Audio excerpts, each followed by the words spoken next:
All right, so guys, this is going to wrap up Speaking to Inform.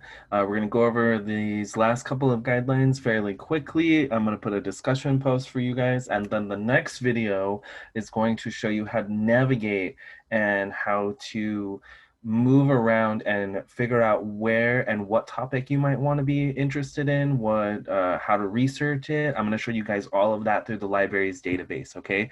And it's going to be super important that you guys know exactly how to do that, because you will be responsible for your citations and you will be responsible for gathering those sources as well. And I'm going to want to see scholarly sources, but I'm going to show you guys on how to do all of that, okay? All right, so let me share my screen one more time. All right, cool. All right, so here we go. Guidelines for speaking to inform, okay? So these are just some guidelines, so they're not stuff that you guys absolutely have to do, but it is something to keep in mind as you guys are doing your informative and persuasive speeches, okay?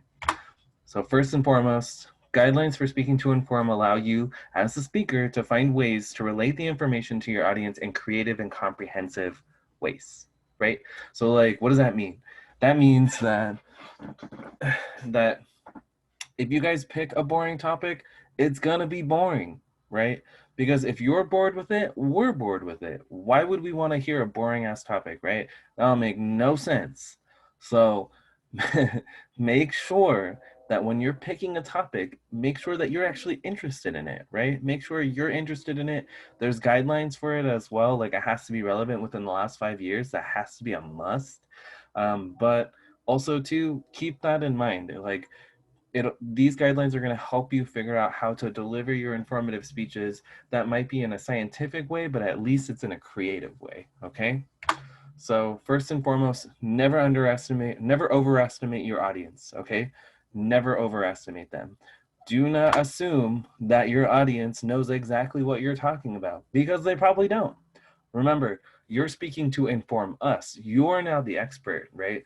You're telling me, yo, Shane, like, this is dope as fuck, and this is why it's dope as fuck, and this is what these scientists say about it, and X, Y, and Z. Keep it concise, right? I didn't do the research on it, you did. So tell me why it's dope as fuck in like the most clear and common language. You remember, going back to language, guys. Like, in the most clear and common language that you can give me for me to understand, right? Yes, I'm getting my master's, but even still, not everybody is getting their masters, right? Not everyone is able to comprehend these like totally dope ass things. So keep that in mind. All right. Next, relate the topic to your audience, right? Choose something, and when you're choosing a topic, make sure that you pick something that has relevance not only to you but to your audience, right? Like, why is it relevant to us, and why is it awesome? Tell us why. Like, why is it cool? How is it affecting us? Does it affect us regionally? Does it affect us globally? Does it affect us in the universe? Does it affect me particularly? Or could I give two shits about it? Right? That's how you're going to have to like relate that topic to your audience. Think about things that actually are interesting, right?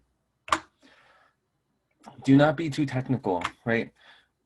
Don't use words that require experience, right? I'm not going to sit up here and tell you guys like, oh yeah, convergence theory is just like this the most amazing thing, and like we already know what convergence theory is in communication, but you guys don't know it, too bad, right?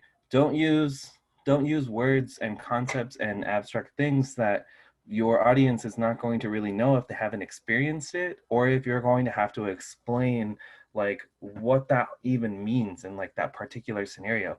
It's going to take up too much of your time, and you're not going to have time at the end to actually even give and deliver your own speech, okay? Avoid abstractions. What does this mean?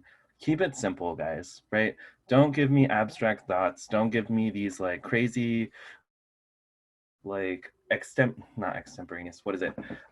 These like crazy, like holistic, ontological, like epistemological. Like, don't give me all of that shit. Like, I don't want to hear that. I want to hear the like brass tacks of it, right? Like, why is it awesome? Make it simple. Keep it on a level in which like it is easy to comprehend and it's entertaining, because if you go beyond that, people are just going to think that you're like a pompous asshole and they're going to think that you're totally arrogant and like you really don't give a crap about them, you don't want to be in that position. Trust me, it sucks. Not me, I've never done that, but I've seen it and it's sorry. Lastly, be creative, guys. Show us that you have put thought and care into that speech. Show us that you have taken that topic and you have made it your own. Like, that's what I do with my virtual backgrounds. That's why I change them all the time. And I always try to keep it nerdy because I love nerdy shit. But also, I try to keep it relevant, right? Everybody knows who Avatar is. Everybody knows this show. It's so dope and it's so awesome. So keep that in mind when you're thinking about your informative speeches and how you use these guidelines to be able to tailor your own speech in like the best and most awesome possible way.